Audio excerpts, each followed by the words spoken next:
A Swift Kick in the Ass, episode 38. All big changes start with a swift kick in the ass. Join the journey of lifelong friends, John Curren and Tom Stewart, as they make conventional thought, bend over and take a boot to the keister. Warning, listeners may notice a force equal to or greater than needed to get your ass moving. A swift kick in the ass, living life on your terms. Welcome, I'm Tom Stewart, and I'm joined with my lifelong childhood friend, John Curren. And today, on A Swift Kick in the Ass, this is going to be a fun one. To porn or not to porn? That is the question. Hey, John.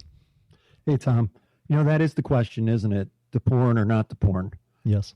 Being born and raised in South Florida, we were born in a state where it's just full of, half naked, tanned, beautiful bodies, where, of course, we're going to look at beautiful women. And objectify them. I think we probably learned that at a very, very early age, that we liked women. We liked to look at them, and that was fun. I don't consider that I treat women as objects or trophies or voyeurism or any of the negative effects that pornography has on people. But I can certainly admit that I grew up in that environment, and I saw women as objects when I was young. I remember when we had the fort. Yeah. And there was a local newspaper that was just, it just showed up on the lawn. The Hollywood Sun. Yeah, the Hollywood Sun. And it always had a picture of a girl in a bikini. And I remember cutting that out, and hanging it up in the fort. I don't remember how old we were, but, 8 years old, maybe something like that. Or, looking at the Sears catalogs, in the bra section. We were curious about women and curious about sex. And I think that I turned into a normal, healthy man. And I have a beautiful wife and beautiful children and a beautiful family. And I don't see where that, turned me into a pervert. Well, the question is, and it didn't just stay with looking at, a girl in a swimsuit, it's really how it progresses and goes through something where you need a different kind of stimuli in order to, find your next high. And yeah. I think, the thing is, is porn good or bad? I know a lot of bad things about it, but I know there's some good things about it too. And I'm not here to, slander anyone for that uses it. And I'm also not going to say, I'm wave my flag and say porn is the best things in sliced bread. Because I definitely have seen its effects. I've felt their effects. And, that's why we're talking about this. This is going to be a show that we open up and talk about some of our own struggles with porn. And I think that's in order to motivate and help other people that might be struggling themselves. Because in the end, this show is about personal change. And if you're wrapped up in pornography, sometimes that can keep you from being really growing to be who you really should be. Right? Yeah. I absolutely agree with you, in that regards. This is a very sensitive, hot button topic. And on the Swift Kick in the Ass, we like to push the envelope. We like to offer thought-provoking discussion and really make you think about these different subjects. No, I want you to hear this clip. This is a very important clip about what we were just talking about the escalation, where you start with the swimsuits and you progress into harder elements. I think you'll find this very, very educational, and it will help you understand what exactly we're talking about. Hey, Quagmire, what do you got there? It's the new Sports Illustrated swimsuit issue. Check it out. Those swimsuit issues don't excite me like they used to. I've been spoiled by internet porn. It's true. We're joking, but it's true. That's we're not the only ones that are thinking this. Yeah, I mean, this seems to be on everybody's mind, but not a lot of people seem to really have open discussions about it. And I think that is one of the best ways to, to overcome it. Bring it out in the open, especially if you think that you have a problem with it. Now, I knew a guy back in Atlanta, not going to mention any names. He had a beautiful fiance, and he was addicted to porn. And that impacted his relationship with her. I mean, he could not have sex with his fiance. Now we're talking premarital sex, so I know some people are clicking off, but this is an open, honest discussion about it, and it impacted him. His beautiful fiance did not, excite him enough, and he was addicted and had some serious problems with it. It's and right now that's not going to happen to everyone. I mean, right. We were talking about this earlier, and it was almost like when you're drinking beer, right? Some people can drink beer on the weekends or whenever, off and on, and it's just drinking a beer. It's no big deal. But there's some people that can't put it down. There's some people that have to wake up in the morning and they have to have their beer, or they're going to be edgy all day. Right. It bridges into alcoholism, and it's the same with pornography. Some people can look at it and not think anything about it, might not touch it for a year or two or a couple months or whatever it might be, but then there's other people that can't live without it. They're at work, they're doing it, anywhere they can, they're neglecting other, family responsibilities, or they're trying to find time. And what happens is with any addiction, they become isolated. And when you isolate yourself, you fall further into your addiction, and that's where problems really begin. Yeah, I totally agree with you. Not everyone who drinks beer becomes an alcoholic. But the question then becomes, do we try to control that? And who tries to control that? Is this a government responsibility? Is this the moral majority? Or is this a personal decision? There was an author of a book. Her name is Sally Tisdale. And I read this in a very, in a pornography statistics report. I think that's somewhat kind of funny, but it's through Covenant Eyes. And what Miss Tisdale says is, I take this personally, the effort to repress material I enjoy, to tell me how wrong it is for me to enjoy it. Anti-pornography legislation is directed at me as a user, as a writer. They look down on me and shake a finger. Bad girl, mustn't touch. That branch of feminism tells me my very thoughts are bad. Pornography tells me the opposite, that none of my thoughts are bad, that anything goes. And I agree with what you're saying, Tom. There's a healthy part of it, and there's an unhealthy aspect. And who decide? How do you make that decision? To say you're addicted or not addicted, or you're totally healthy and natural. I've seen my fair share of porn. I'm not going to lie, but I'm by no means any addict, and I don't see where it has turned me into a voyeur, or look at women as only objects, or try to uphold women as some type of trophy, or even define my own manhood. That's not the case for me, but I know that is the case for others. Porn is, let's just face it, sex sells, and sex is everywhere in our society, just from commercials on TV, showing women as objects. I mean, the romance is taken out of it, and it becomes something. It's even more prevalent now. I mean, when we were kids, yeah, we might have had, we would walk down the alleyway and maybe occasionally find like a Playboy, or if we really scored big, we hit a Hustler, right? That someone had thrown down an alley, and we're like, cool, right? But now, I mean, you could search the wrong word in Google, and you're on some site that the kids, it's scary. Yeah. I mean, your kids can find all kinds of things that they really shouldn't be looking at, but they find it, and it's prevalent. And like you said, if you're trying to abstain from pornography, it's difficult. I mean, everything, like you said, you can be driving down the street and there's a suggestive billboard. You could be watching a commercial, or you'll hear something about Viagra or what any other kind of commercial that's coming in. It's really hard to escape.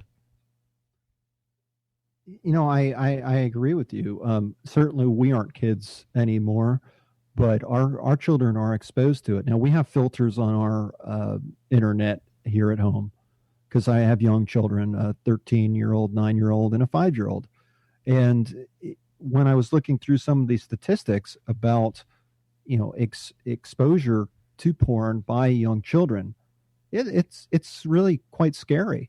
And we have to be watchful over our children. I think that's our responsibility as parents to do that, because it's so easy for them to get into trouble. And, they say that, when you watch porn, it's not real.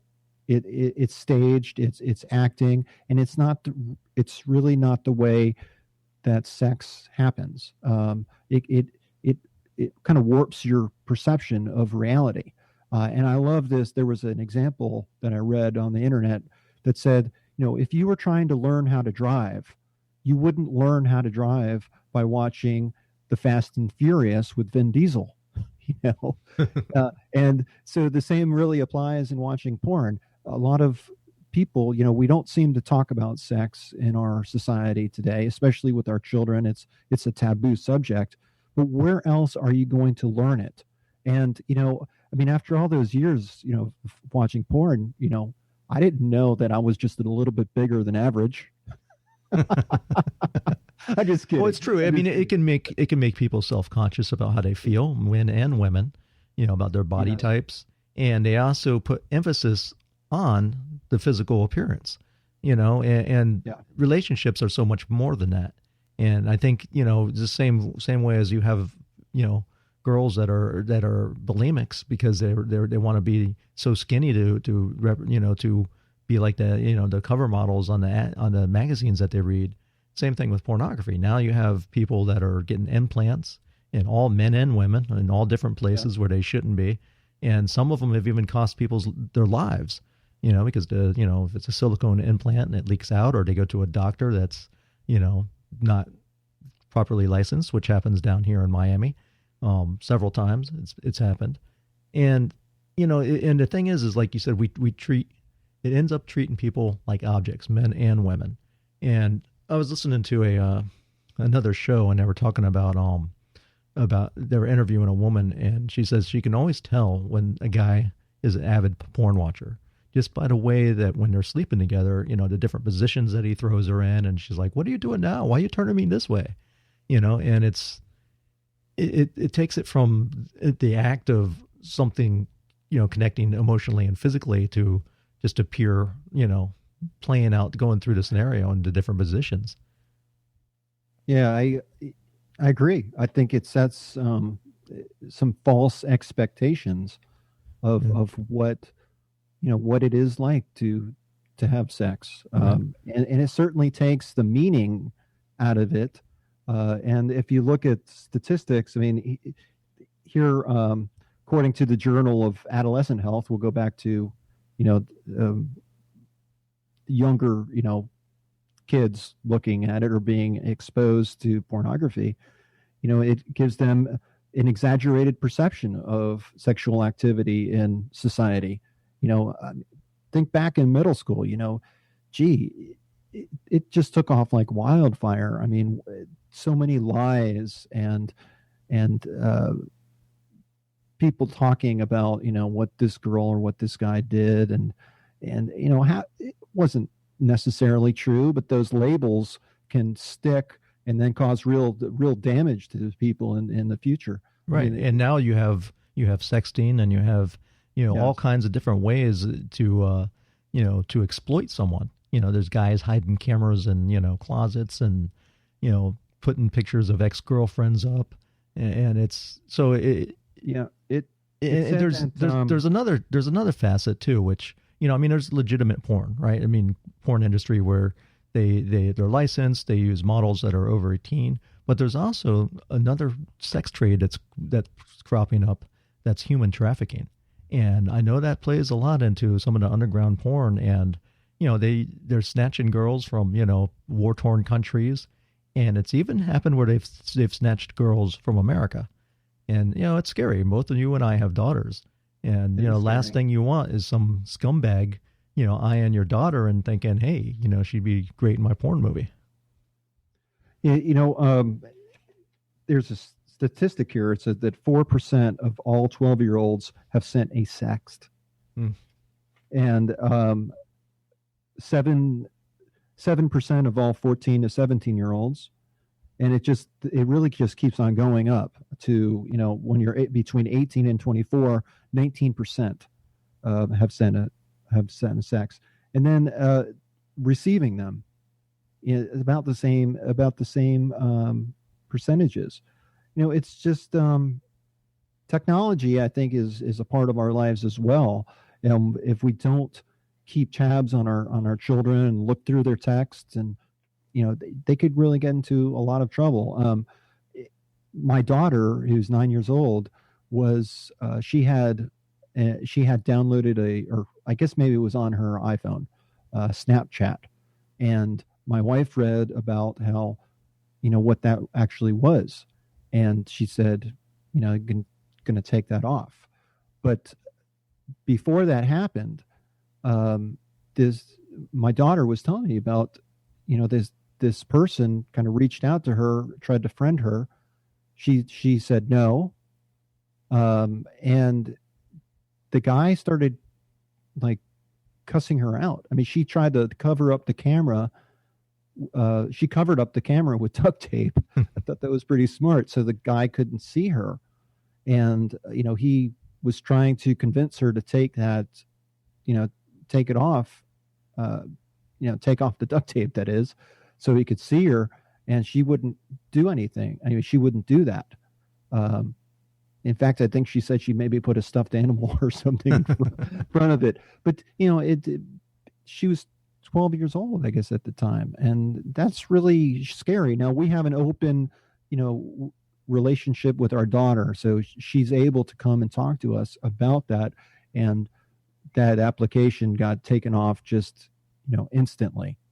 And she's not allowed to have other applications like that, because even the kids her own age are, sending pictures and sexting and all that. And we don't want her exposed to that.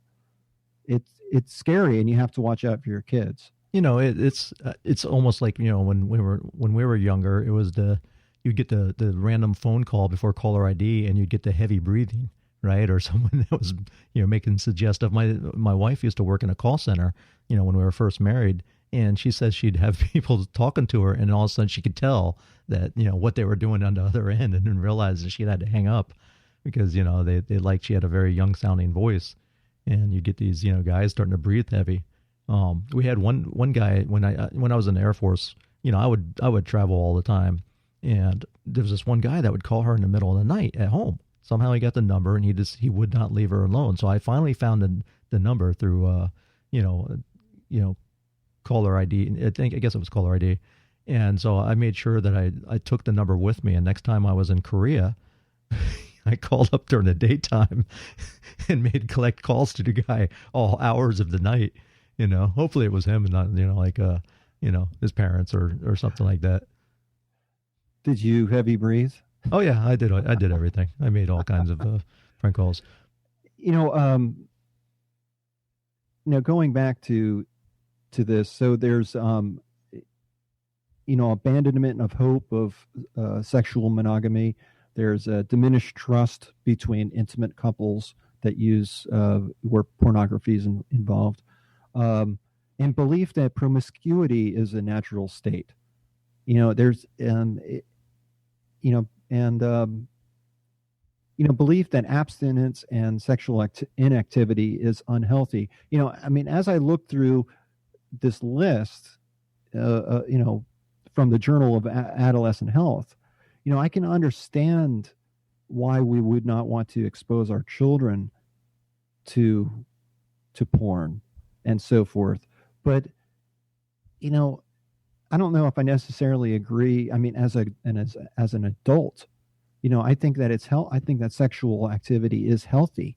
And, it's part of being human, and with someone that you care about and love,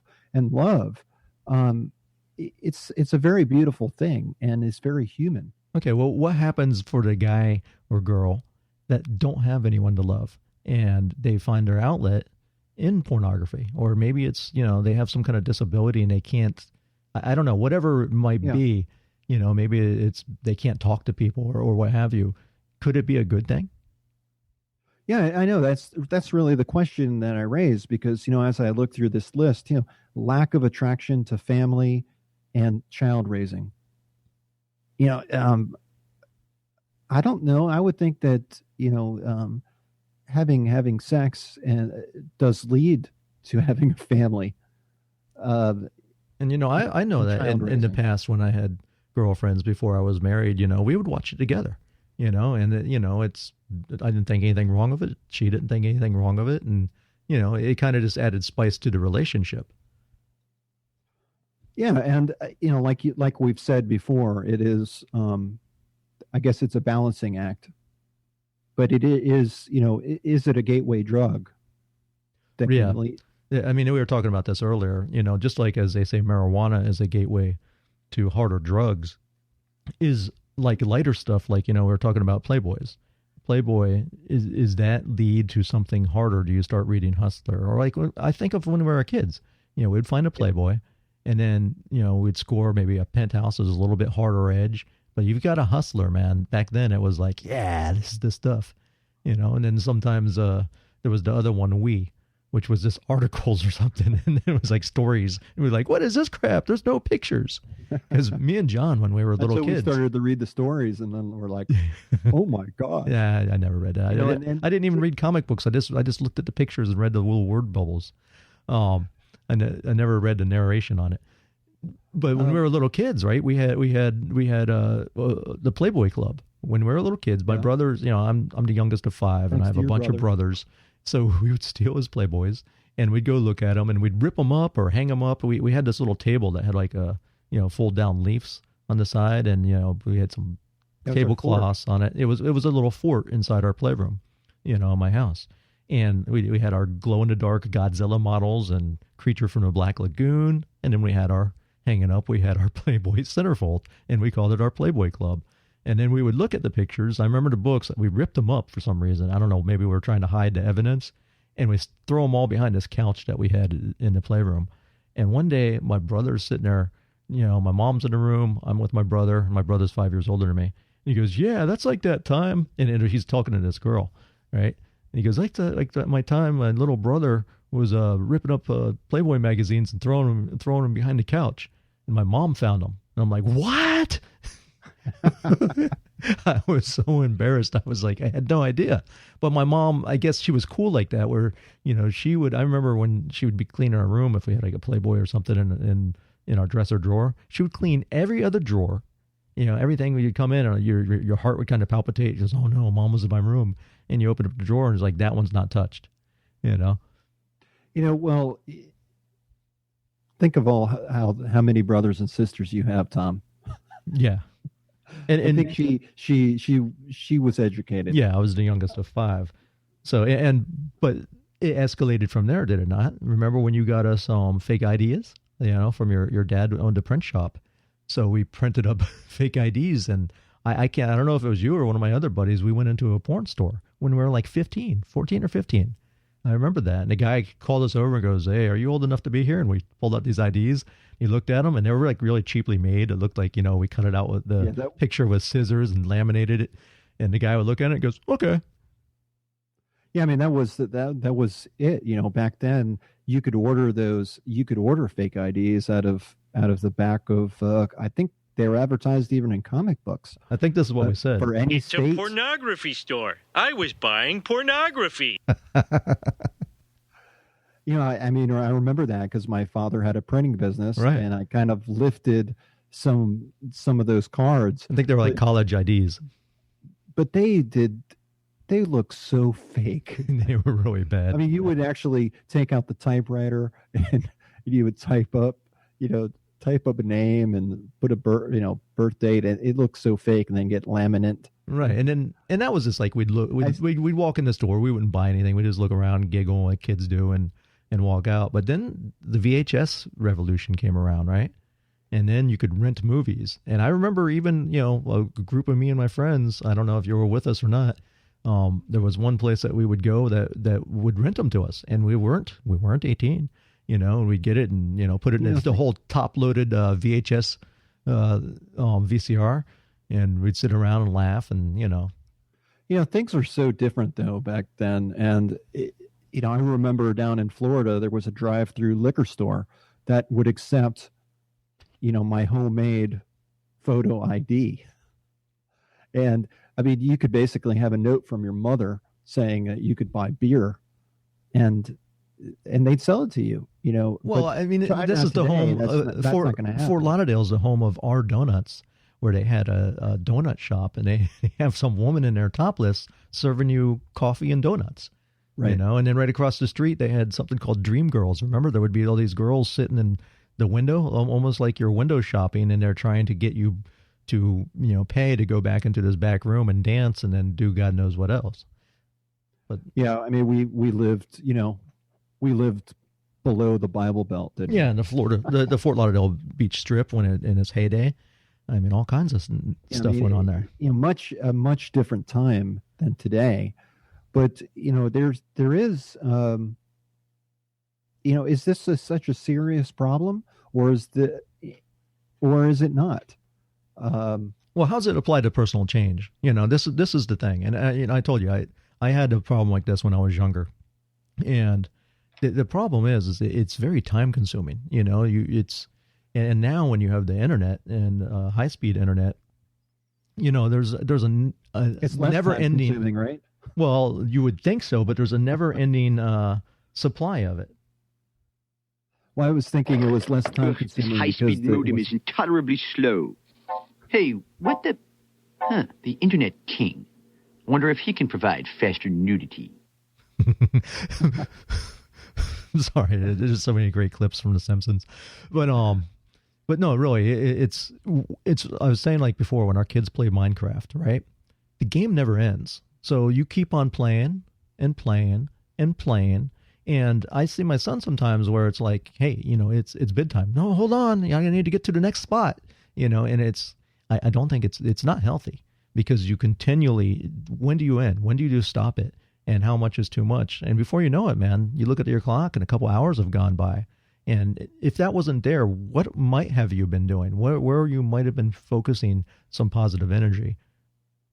Yeah, I mean, that's, a lot of people, when they're trying to make positive changes in their life, they say, well, how am I going to do this? How am I going to fit it in? But they're spending their time one way or the other. I mean, it could be sitting on the couch watching TV. It could be, like you said, watching porn. It could be doing any number of different things. And it does take your time away, as well as it takes your thought. There's been plenty of scientific studies that compare pornography to heroin addiction, mm-hmm. and how it actually rewires the brain. And it's, if you think about it, it's a very simple, stimulus versus and response. You're gaining you're being stimulated, and you have a response. Right. You get a hit of dopamine from it. So it is just like using a drug in a way. And it does. We've talked about this before, about how it does warp your sense of reality when you go out and say, if you were addicted to porn, the girls that you would date, or whoever you're dating, you're going to have misguided expectations of what is involved in that relationship. It's because the only thing that you really know then is virtual. It's not a true relationship. And I have to say, a problem with anime. And I have to say, it did affect when I was younger, with some of my girlfriends, and you want to emulate what you saw, and some of them, there'd be things that they were like, no, I don't want to do that, and you'd get mad. You'd be like, oh, what do you mean you don't want to do that? Okay, fine, and maybe give them a guilt trip, and it's sad because, I can see those things that I did when I was younger, and I regret doing those. Yeah, there's in this pornography statistics report, it said that there were analysis of 46 different studies published between 1962 and 1995. Seems a little bit dated, and in fact, a lot of these statistics, I think, can be, they're brought forward to prove a point.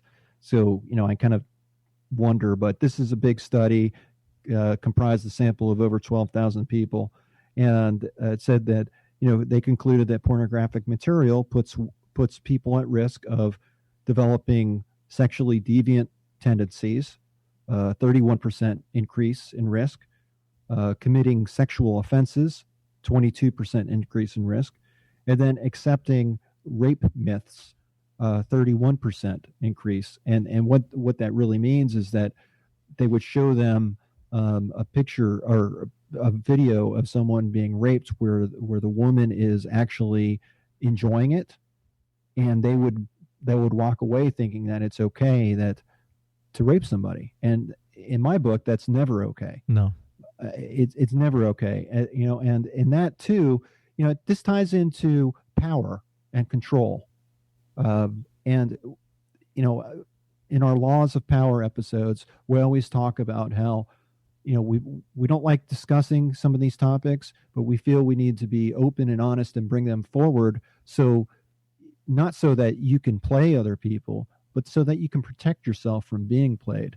And people need to be aware of this and have a better understanding of it, so they can protect themselves and do what's right for them. Not everyone who watches porn is going to do that, but there will be a percentage of people that will.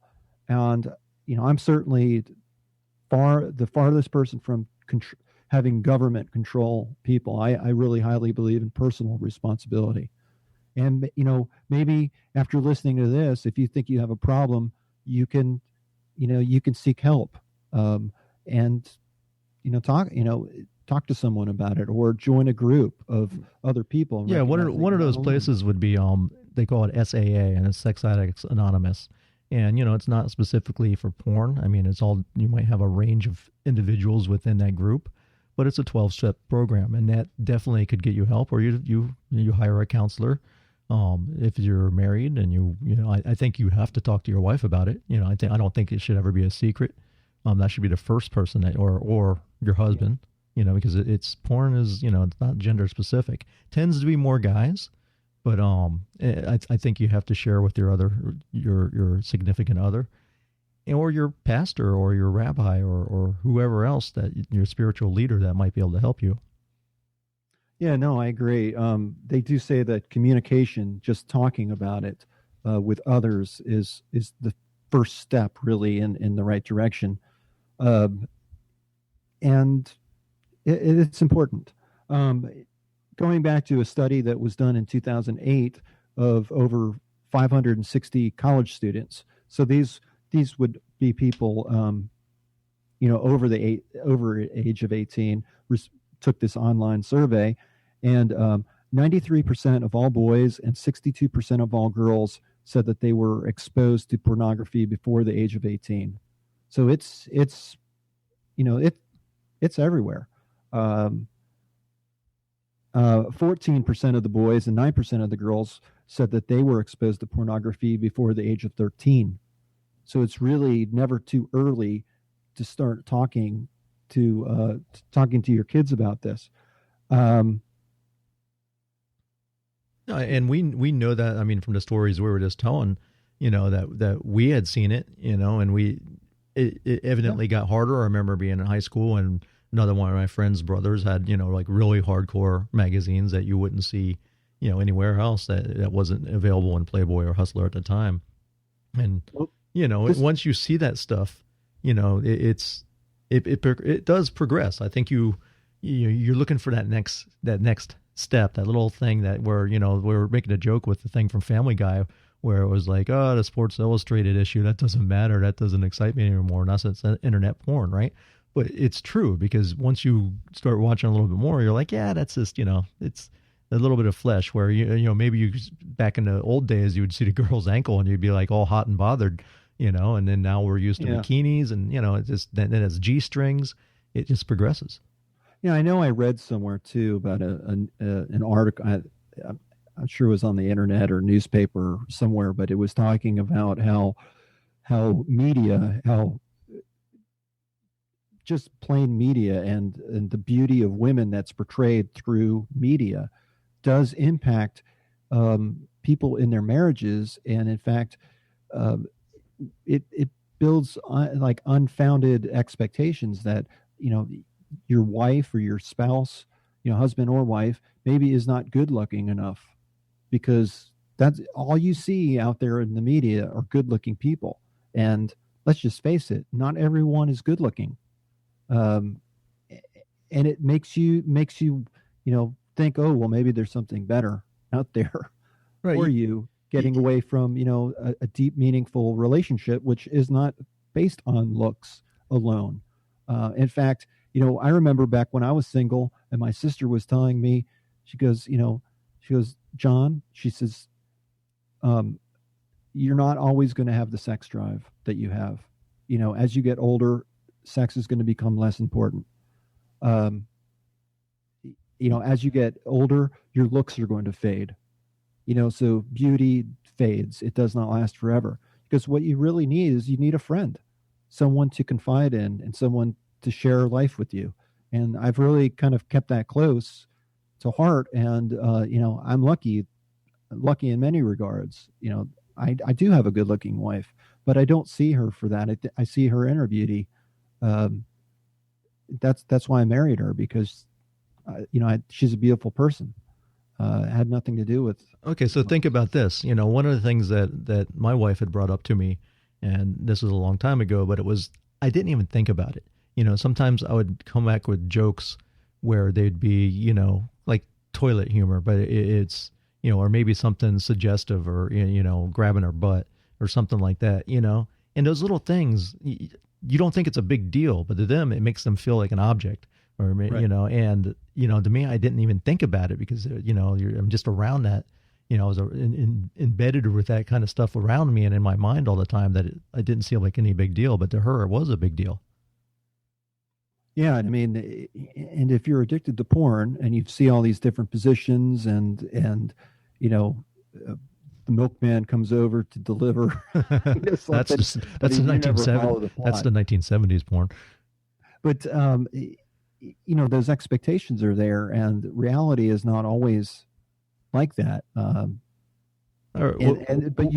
makes you wish that it was. It could make you think that something's really wrong in your relationship, because your spouse is not willing. Okay, now let's think of not even a relationship, just you and porn, right? What happens to someone that is religious, and they're using porn? What happens is they start very, very shameful. They feel shame. And I don't know if you've ever felt shame, I'm sure you have, but that's one of the worst emotions that you can feel. And they're probably scared. They don't want to talk about it. It's not like even if like you're using drugs, it's embarrassing. So it's not like you're going to say, yeah, I'm a porn addict, or, you saw, this was in the news recently on CNN, was about a pastor who was outed through the Ashley Madison website, how they're right. the cheaters website. Mm-hmm. He was on that list, and he killed himself because he did not want to embarrass his wife or his children. He didn't want to have to explain any of that. I was reading about how he left a note saying that. It is shame. Shame is a terrible way to feel. Right, and we're told from little kids. Like you said, we don't talk about sex. We can talk about violence. We can, it's getting a little bit more. It's definitely out there, but it's more prevalent to see violence in America than sex. If you go to Europe, the things that they show on TV, you would think, wow, they're showing a nude woman. Even back when we used to watch Benny Hill. Remember, we were teenagers, and Benny Hill would come on, and I guess they didn't edit it, and there'd be a woman without a top. You wouldn't see that in America. But really, Right. it's not that big of a thing compared to these. You see someone getting their head blown off in all kinds of daytime I dramas, think you and see it much more prevalent now as far as rapes on in movies, Mhm. and I mean look at all the detective TV out there about sexual crimes edition. yeah, well, what is it, the sexual CSI. exactly. I mean it's Sexual out crimes unit. there, and it when you're when you watch TV like that, I mean that's certainly not porn, but it does make you think. It makes you think that maybe this is a lot more prevalent in our society than it actually is. It gives you it misguides you. Back to the that college student study, I thought it was interesting. It said 83% of boys and 57% of girls have seen group sex online. 69% of boys, 55% of girls have seen same-sex intercourse online. 40% boys, 23% girls have seen sexual bondage online.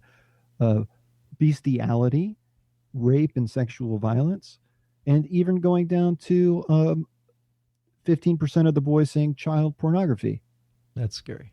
I mean, that is scary, and that's in 2008. So, imagine how it's so much easier these days. I think because of technology, it's out there. You need to be aware, and Well, there's a whole underground internet as well. I don't know if it's still in existence. I'm sure it probably is. But like the Silk Road, I don't know if you know about this, where you used to be able to buy drugs online, and pay with you could use like bitcoins and buy heroin from Chicago or something, and they would send it to you. And I think it was the same thing. They probably had access to different sex rings and so forth. And the other thing, I had a coworker that used to go, I believe, on those like sex vacations, and he would go down to like Costa Rica, and find young guys, because that's that was his preference, but and that's more prevalent as well. yeah, and I mean, it's again, there, that's not a committed relationship. I mean, it is. You could say it's sex, and I think that's in some instances. I mean, if they're two consenting adults, and that's their thing, that's their thing. And who am I or anybody else to say that's wrong? If it's between two consenting adults, and it's not hurting anybody, they're in that willingly. They're adults. I don't personally have a problem with that. But if it comes into where it's human trafficking, or in some of these other Right. countries where they're forced to do it, they find boys and girls to become basically sexual slaves, and then Americans But- go and partake in their vices. well, there's a demand obviously for it, and until people stop demanding that, as long as there is a demand, that will exist. Pornography has existed since mankind has been around. Oh yeah, they've made statues and cave pictures and paintings, and Right, and that's not to excuse it. It's just a fact. yeah, I mean, It's- we're here. it's been around. We're here on this planet. Part of our reason for being is to procreate.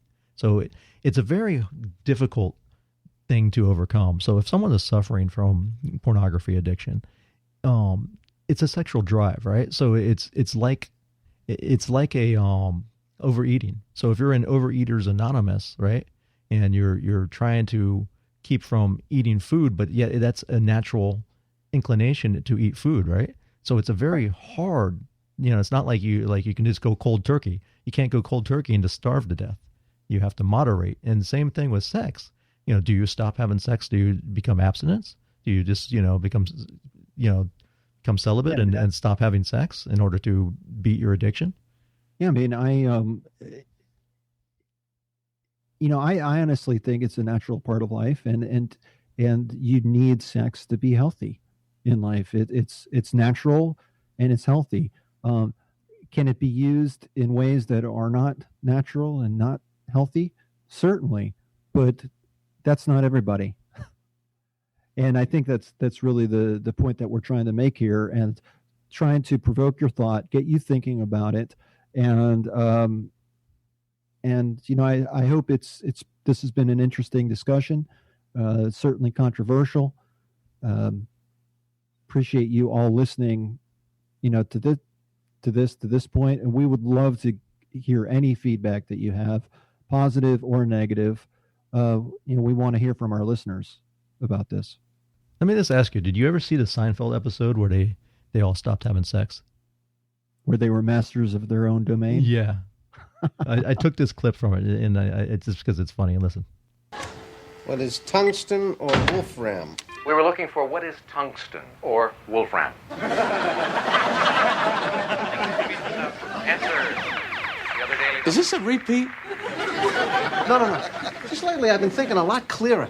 Like this afternoon was Chicken Kiev. I really enjoyed watching a documentary with Louise. Louise? That's what's doing it. You're no longer preoccupied with sex, so your mind is able to focus. I just love that episode.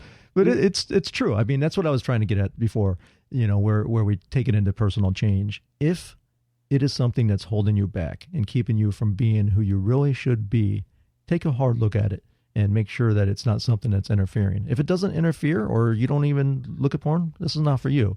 But there are people that are struggling, and I think it's a very silent battle, that people have. It's the whole thing with feeding the good wolf and the bad wolf. If you're watching pornography, is that feeding the bad wolf or the good wolf? And how's it affect on you spiritually and emotionally? So it's just something to think about. Yep, absolutely. So, John, where can they go for more information on this episode? Is swiftkickinass.com. That's right. We thank you for listening. I'm Tom Stewart. This is John Curren. And check out, if you want some action plans from all our episodes, they're going to be loaded up at swiftkickinass.com.